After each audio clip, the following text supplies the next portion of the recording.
Hey everyone, I'm Adam Haritan from Learn Your Land, and in this video I'm going to answer a common question that I routinely receive. And that question is, what foraging books do you recommend? Now this is a fantastic question because I truly feel that reading a lot of foraging books and building a personal library of various foraging books, these are some of the best ways to learn the craft. They're not the only ways to learn, but they're some of the best ways to learn. And in this video we are only going to focus on the plant foraging books. We're not going to touch upon the mushroom field guides and the mushroom books, because I'm going to devote a whole subsequent video strictly to the mushroom field guides and books that I recommend. So this video is strictly plants. And honestly, some of the best books in the market either deal with plants or they either deal with mushrooms. You don't find a lot of books that have a lot of overlap between the two. Yes, I do know that those books exist, and you can find some great ones, but I haven't really used any of them, so I can't recommend them. I'm only going to deal with the plants in this video.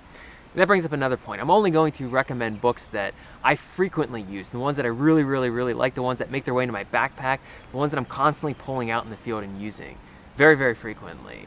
There are some books on my shelf that don't really open at all, and so I'm not going to talk about them. And I know that there are a lot of books written by popular authors, fantastic books, but I haven't read them all, so I can't really form an opinion one way or the other. Only going to focus on books that I truly like and the ones that I really use quite frequently.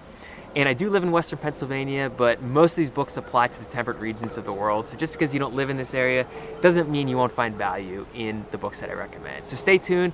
Let's start with book number 1. So we're actually going to combine the first book with the second book because they're both written by the same author. And if you have one of these, you might as well pick up the other. And the first book is The Forager's Harvest. And the second one is Nature's Garden. And both of these were written by Samuel Thayer. So Sam Thayer is a forager currently living in Wisconsin. He came to Western Pennsylvania last year and we did some foraging together, we did some botanizing together, and there are very few people who I've ever met who have such a depth of knowledge not only for foraging, but for general botany. And I can't recommend his two resources enough. And these books are very easy to find. And I really like these books because they're genre defining. So whenever this one came out in 2006, it was different than other foraging books up until that point in time, because most foraging books up until 2006 dealt with a lot of species per book, over 100 species, 150 different species. You might think that's great, but they didn't really go in depth with each species. You'd only get maybe a paragraph or maybe a page or two maximum. So you wouldn't really learn a lot of detailed information on actually how to use these plants. And oftentimes, many of the authors would copy previous authors. So if there's a mistake in one book, there's a chance that that mistake would be reprinted in another book written by another author who just copied that first book.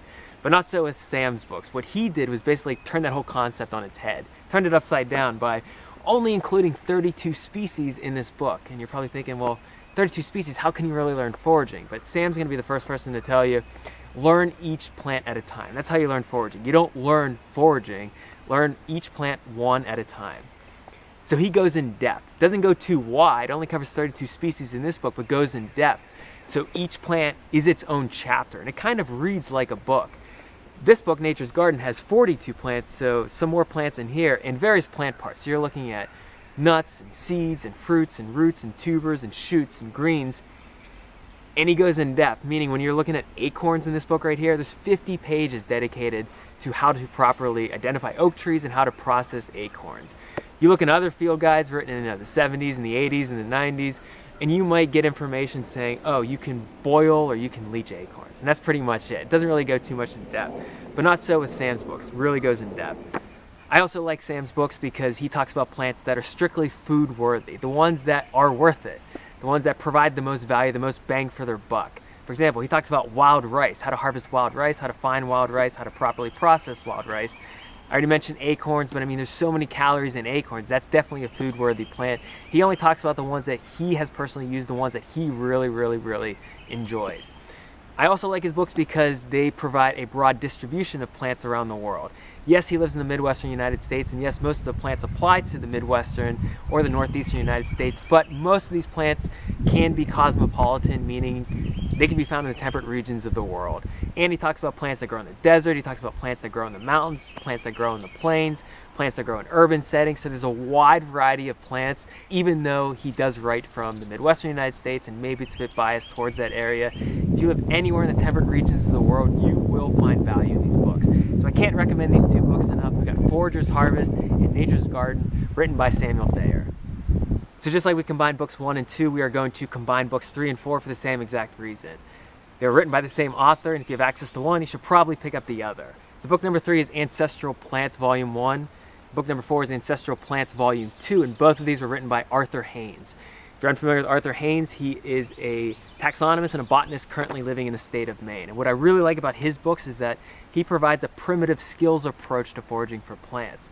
So yes, he talks about foraging for edible plants and provides a lot of the edible portions of plants in his books and how to properly process them based on his personal experiences. But he doesn't stop there. He also talks about the medicinal properties of plants. And I really respect this because I forage just as much for edible plants as I do for medicinal plants. So I'm constantly trying to look into the research and look for information on the various medicinal aspects of plants. And he digs into the research. It's not just stuff that he heard or just some stuff that he read in another book. He's very good at digging into the research and pulling out the most important information and including it in this book. So he doesn't just talk about edible plants or medicinal plants. He also talks about the utilitarian plants as well, and the portions of plants that could be used, for example, for cordage, for fire starting materials, for shelter building. And he includes all of that in this book. And again, it's based on personal experience because he's very good at teaching primitive skills. And he's done a lot of that up in Maine with the Maine Primitive Skills School.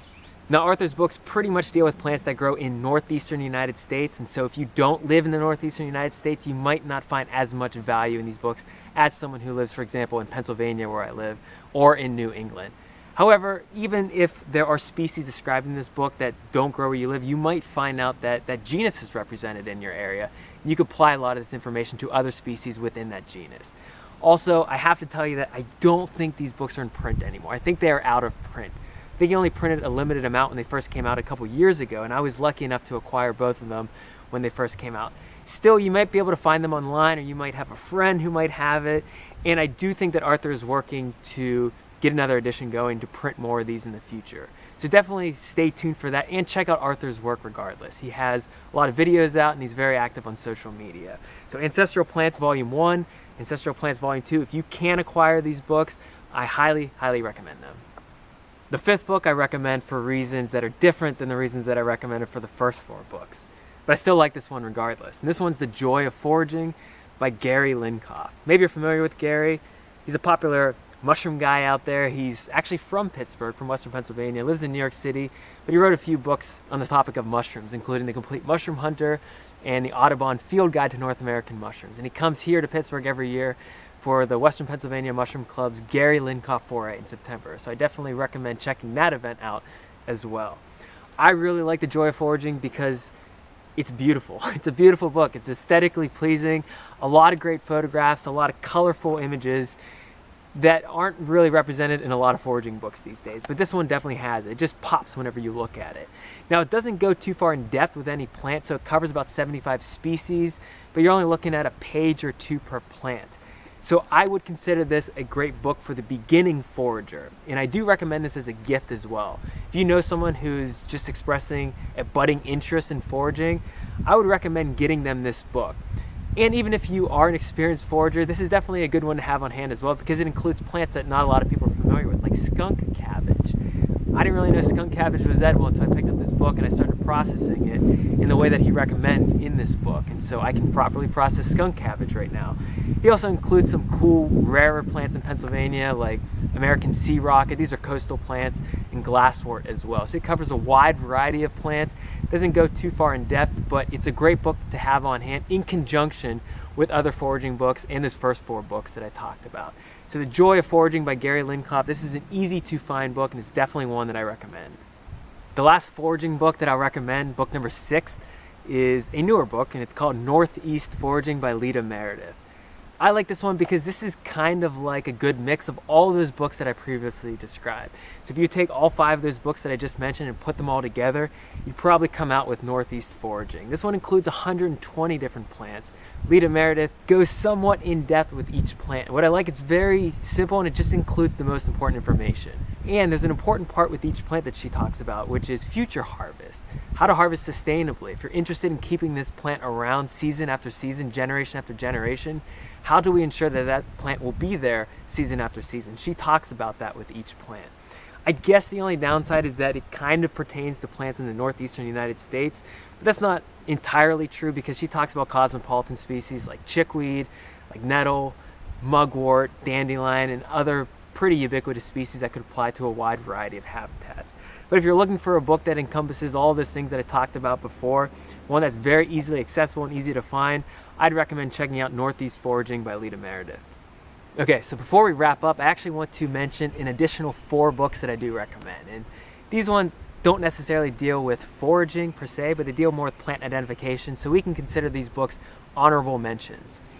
And honestly, whenever you pick up a lot of foraging books, they don't go into too much detail when it comes to the identification of plants or how to differentiate between any kind of lookalikes. The better books will do that, and the ones that I recommended earlier in the video, those ones do a good job. However, not all of them do, so it might be important to pick up some plant identification books on the side. And so for book number 7, I do recommend picking up a good tree identification manual. Here in Pennsylvania, we have an excellent book called Trees of Pennsylvania. This is not an inexpensive book. It costs some money, but it's definitely worth it. If you don't live in Pennsylvania, that's okay. If you live in Ohio or Maryland or West Virginia or New York or the New England states, this might come in handy as well, Trees of Pennsylvania. If you don't live in this area, you live down in Texas or Florida or California or the Pacific Northwest, just find some tree identification books that apply to your area. Definitely worthwhile. Likewise, I recommend picking up a good wildflower guide. If you live in this area, I recommend Newcomb's Wildflower Guide. Not only do I recommend this book, but several botanists recommend this as well. You know, one of the easiest ways to identify plants is to identify its wildflower. And many of the plants that we forage do produce wildflowers. This one's great because it has a very easy to use key to be able to key out your plant within a relatively short amount of time. So the Newcomb's Wildflower Guide pretty much pertains to the northeastern United States. But again, if you live somewhere else, just research online and find some good books that deal with wildflowers in your area. And now we are going to pull out some of the big guns. These are not necessary to have, but I do carry these books along with me and I find them very, very useful. And the more that I get into plants, the more that I find myself using these books. And these are big books. So book number 9 is The Plants of Pennsylvania. This is basically a manual of every single vascular plant in the state. It's got over 3,000 plants, from grasses to trees to shrubs to vines. Pretty much any plant that you can think of here in Pennsylvania, it has it in here. And why this is important is if you're trying to differentiate between certain plants, you might not find that information in a foraging guide. For example, there are a variety of wild mustards that grow around here. You might not find those key identifying characteristics, how to differentiate between all of them in a foraging guide, but in this book you will. Also chickweed. You know, chickweed is edible, but chickweed represents a variety of species. There are many chickweeds that grow around here.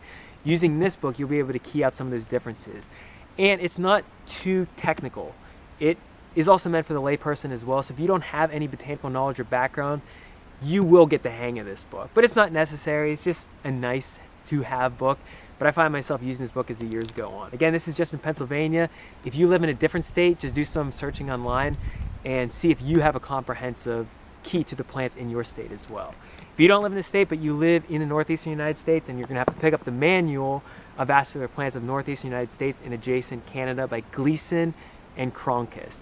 This one is kind of like The Plants of Pennsylvania, a little more technical in writing, but it covers more states. So if you don't want The Plants of Pennsylvania because you don't even live in Pennsylvania, but let's say you live in Ohio or you live in Illinois, then this is the book that you want to have. Again, it's pretty technical, but if you're interested in keying out some of those details that you're not going to find in your foraging guides, then these books do come in handy. All right, so there we have it. We talked about 6 foraging books that I recommend, 6 must-haves in my opinion. The ones that I really like, the ones that I use a whole lot, the ones that make their way into my backpack very frequently. And we talked about an additional 4 honorable mentions, the ones that aren't necessary, but you might find value in them somewhere along the way. And I want to hear from you now. And so if you have some foraging books that you recommend, ones that you really like, feel free to leave a comment down below stating where you live and some of the books that you recommend, some of the resources that you recommend, so that a lot of people can gain an understanding of the most popular foraging books that a lot of people are using out there. And lastly, I just want to say thank you very much for watching this video. As always, I truly appreciate it. If you want to stay in touch, feel free to head on over to learnyourland.com, sign up for the email newsletter. Feel free to subscribe to my YouTube channel, check me out on social media at LearnYourLand, and we can stay in touch one of those ways. Thanks again, truly appreciate it, and I'll see you on the next video.